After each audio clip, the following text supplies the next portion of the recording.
Bonjour tout le monde. Dans cette partie maintenant, on va parler de Express pour Node.js. D'accord. Premièrement, Express est un framework pour Node.js. Et si on lit ça, il dit que c'est un framework pour Node.js qui permet de créer des applications web. D'accord. Il fournit des fonctionnalités pour gérer les requêtes HTTP, on va voir ça, les routes, les cookies, les sessions et bien plus encore. Express est l'un des frameworks les plus populaires pour Node.js et est utilisé par de nombreuses entreprises pour créer des applications web. D'accord. Donc, quand on parle de framework en général, on parle de facilité. Parce qu'au fait, Node.js seulement vraiment permet de faire beaucoup de choses, hein, mais parfois de manière difficile, de manière très longue. D'accord. Maintenant, les frameworks, maintenant, ce sont les développeurs qui l'ont créé, maintenant, pour rendre plus facile le développement. Voilà. Donc, c'est pourquoi on utilise Express. Maintenant, comment on va l'utiliser? D'abord, c'est un module externe. On va l'importer. Pour l'importer, on fait const express égale require de express. Voilà.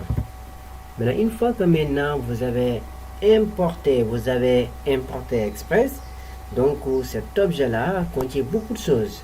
Maintenant, la première chose que l'on va faire, c'est ici, hein, regardez, je vais aller dans le fichier readme, on va faire ce qu'on appelle initializing app. Voilà, on va l'initialiser. D'accord, on va initialiser et on va créer un port. Voilà. Ici, donc, on va initialiser. Je mets des commentaires. Voilà. Je pense que ça, c'est compris. Voilà. Pour initialiser maintenant, on va faire const app égale l'express. Voilà. Une appel de fonction. Voilà. Et maintenant ici, on va créer un port. Const port égale par exemple 80. Voilà. Et maintenant ici, on peut maintenant créer notre serveur. Pour créer un serveur, vous faites app.listen, la méthode listen, voilà, qui écoute le port. Sur le port, par exemple, on passe le port et ici on peut lui donner une fonction callback, et cette fonction callback là fera simplement un http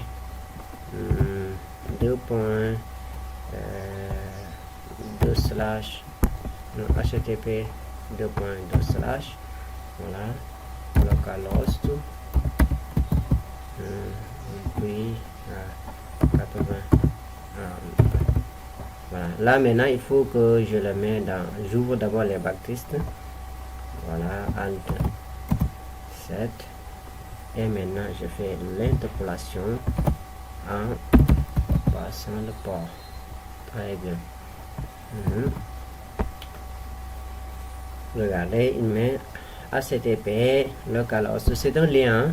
Maintenant ici on peut aller beaucoup plus loin. Server is running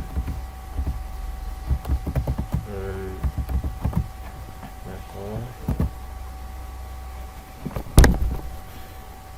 Voilà, server is running on http. Voilà. Et maintenant, à partir de là, maintenant, on peut pouvoir maintenant créer notre première requête qui va peut-être afficher un message hello world.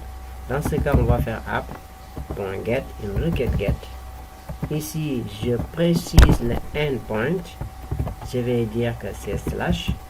Et ensuite, ici, je donne une fonction callback qui aura comme argument la requête et la réponse. Voilà. Et ici, maintenant, qu'est-ce qu'elle fera? Elle fait res.send de hello world. Bon. Très bien.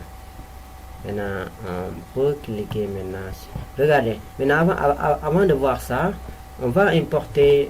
On avait installé colors, hein, une bibliothèque de couleurs. Voilà. Const, je vais l'importer. Colors. Colors. égale require de colors. Très bien. Et maintenant, pour l'utiliser ici, qu'est-ce que je vais faire? Je vais prendre tous ces monsieur là. Je vais faire color point, par exemple la couleur, hein? Je vais mettre cyan point underline.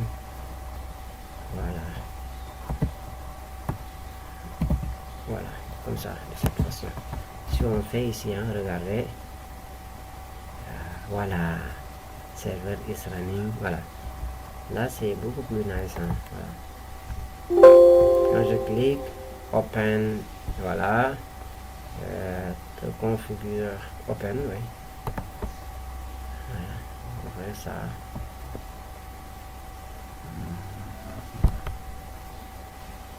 Ça prend du temps. Donc ici on a fait un peu d'erreur, hein? Ici c'est local, aussi c'est pas local. Voilà, ici on met par exemple local host. Voilà, ça affiche, bravo les amis, ça affiche hello world. D'accord.